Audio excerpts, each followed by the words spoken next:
কৈলাস থেকে বাপের বাড়ি আসছেন উমা, তাই বাঙালির ঘরে ঘরে এখন সাজো সাজো রব। ৭৩তম বর্ষে এবারে বালুরঘাট নিউ টাউন ক্লাব ও পল্লী পাঠাগারের পুজো। থিম অপারেশন সিন্দুর। 3D প্রজেক্টের মাধ্যমে দেখানো হবে ভারতীয় সেনার যুদ্ধক্ষেত্রে পরাক্রমতা। ক্লাব সভাপতি তথা কেন্দ্রীয় প্রতিমন্ত্রী সুকান্ত মজুমদারের ভাবনাতেই এই থিম করা হয়েছে। প্যান্ডেল তৈরি করা হচ্ছে লালকেল্লার আদলে, প্রতিমা থাকছে ডাকের সাজে।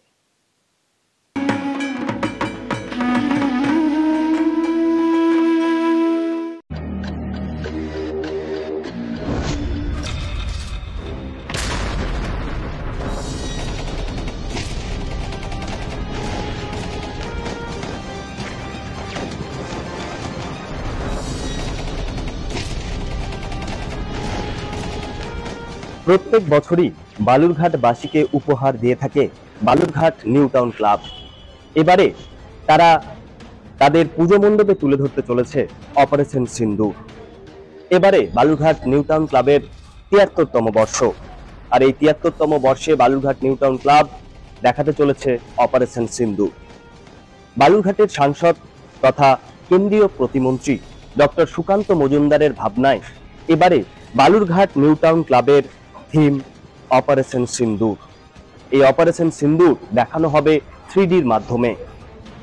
এই মণ্ডপ সজ্জায় লাল কেল্লার আদলে তৈরি করা হচ্ছে এবং এই লাল কেল্লায় দেখানো হবে 3Dর মাধ্যমে অপারেশন সিন্দুর। আমাদের কাশ্মীরে যেভাবে আমাদের হিন্দুদেরকে নিধন করছে, সেই নিধনের প্রতিবাদে আজকে ভারত সরকার অপারেশন সিঁদুর দিয়ে যে অ্যাকশন করছে পাকিস্তানকে, এটা আমরা সাধারণ মানুষ সমস্ত স্তরের মানুষের ভিতরে পৌঁছে দিতে চাচ্ছি। অপারেশন সিন্দুরটা এমনিতে আমাদের তো এটা লাল কেল্লার আদলে এবার মণ্ডপটা হবে, আর 3D ম্যাপিং এর মাধ্যমে ব্যাঙ্গালোর থেকে আমরা যারা শিল্পী আছে তারা এসে 3D ম্যাপিং এর মাধ্যমে এখানে অপারেশন সিন্দুরটাকে ফুটে তুলবেন। মৃৎশিল্পী থেকে শুরু করে মণ্ডপ সজ্জা, তারা কর্মীরা তারা কিন্তু জোর কদমে লেগে পড়েছে কাজে। প্রতি বছর এই নিউ টাউন ক্লাবে দর্শনার্থী ভিড় জমায় দর্শনের জন্য। এবারেও আশা করছেন ক্লাবের কর্তৃপক্ষরা যে অনেক সংখ্যায় মানুষ ভিড় জমাবেন বালুরঘাট নিউ টাউন ক্লাবে।